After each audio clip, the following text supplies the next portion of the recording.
ભક્તિ મહારાણી કહે છે, વાત તો તમારી સાવ સાચી છે. નારદજી કહે છે કે કલિયુગ છે એને પરીક્ષિતજી મહારાજે જીતો છે.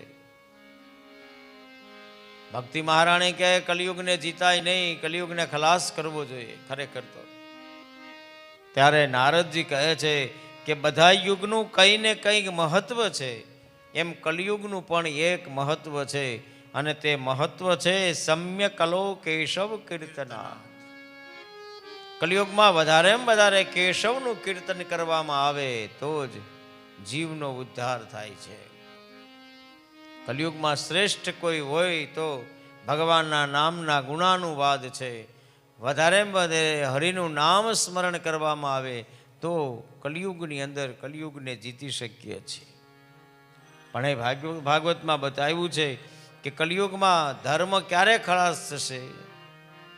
વિપ્રે ભાર્ગવતી વાર્તા ગેહે ગેહે જને જને કારિતા કણલોભેન કથા સારસ્તતો ગતઃ. કથાનો સત્સંગનો સાર ત્યારે ખલાસ થાય છે જ્યારે કથાને કહેવા વાળા, સત્સંગ કરવા વાળા આ કથા અને સત્સંગને વહેંચવાની જગ્યાએ વેચવાનું કામ કરે ત્યારે. નારદજી કહે છે કે તીર્થો ત્યારે ખલાસ થાય છે જ્યારે તીર્થમાં રહેવા વાળો માણસ નાસ્તિક થઈ જાય ત્યારે. તીર્થમાં રહેવા વાળો માણસ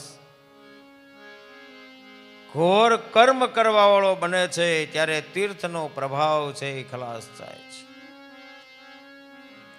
નારદજી કહે છે તપ ત્યારે ખલાસ થાય છે જ્યારે ચિત્ત છે એ કામમાં, ક્રોધમાં, લોભમાં, તૃષ્ણામાં તપે રાખે છે ત્યારે એનું તપ છે એ ખલાસ થાય છે. ધ્યાન ત્યારે ખલાસ થાય છે મન ઉપરનો કાબુ જીવ જ્યારે ગુમાવે ત્યારે. મનમાં લોભ લાગે, મનમાં દંભ લાગે, મનમાં પાખંડ લાગે છે ત્યારે ધ્યાન છે એ ધ્યાનનો સાર ખલાસ થાય છે.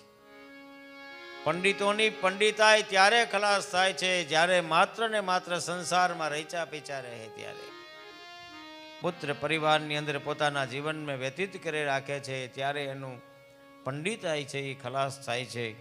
અને કોઈ પણ સંપ્રદાય ત્યારે ખલાસ થાય છે જ્યારે સંપ્રદાયને સ્વીકાર્યા પછી એનું અનુકરણ કરવામાં ન આવે ત્યારે. નારદજી કહે છે નહીં તો બધા યુગ કરતા શ્રેષ્ઠ યુગ કોઈ હોય તો એ કલયુગ છે. કલયુગમાં એક માળા ફેરવો તો ઉદ્ધાર થઈ જાય. કલયુગમાં તો શાસ્ત્ર કહે છે ગાયના શિંગડાની ઉપર રાયનો દાણો અટકે એટલી વાર મન જો ભગવાનમાં લાગી જાય તો પણ ઉદ્ધાર થઈ જાય છે. કારણ કે કલયુગ કેવલ નામ આધારા, સુમીર સુમીર નર ઉતરે પારા. નારદજી કહે છે ભક્તિ મહારાણીને, બાકી પુંડરીક્ષ ભગવાન અત્યંત નજીક રહેવા છતાં જીવ આ કાંઈ કરી શકતો નથી. એ કલિયુગનો પ્રભાવ છે.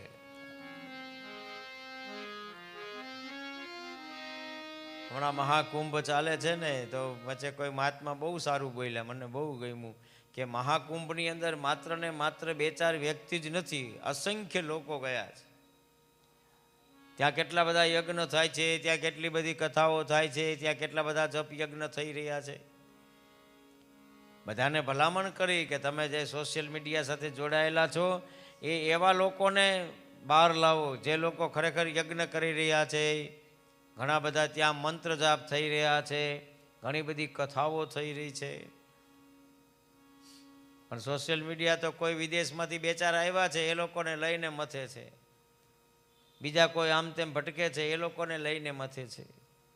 આમાં એ લોકોનો કોઈનો વાંક નથી, પણ આ યુગનો પ્રભાવ છે. યુગના પ્રભાવની અંદર જે ખોટું હશે એ વધારે ચમકશે, સત્ય હશે એ વધારે દબાઈને રહેશે. આ બધા કલિયુગના પ્રભાવ છે. કલિયુગમાં લોભ એ પ્રભાવ છે, કલિયુગમાં મોહ એ પ્રભાવ છે, અને કલિયુગમાં કામ એ પ્રભાવ છે.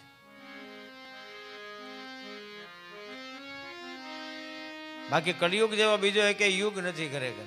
કેવા લીલા લહેર છે બોલો આપણે બધા. તેથી તુલસીદાસજી મહારાજ રામચરિત માનસમાં કહે છે, કલયુગ કેવલ નામ આધારા, સુમીર સુમીર નર ઉતરે ભવ પારા. પેલો 3 પ્રભાવ છે ને, એટલે આપણને નામ લેવા ન દે. કથા સાંભળતા સાંભળતા નિંદ્રા દેવી આવી જ જાય ગમે ત્યારે. અને આપણને મહારાજ ઉપર ભરોસો હોય કે ખોટું વાંચવાના નથી, એટલે આપણને મસ્ત મજા આવી જાય. એનો અર્થ એવો છે કે એ કલિયુગનો પ્રભાવ છે. માળા લઈને બેસો પછી જ વાતો કરવાનું મન થાય, આ કલિયુગનો પ્રભાવ છે.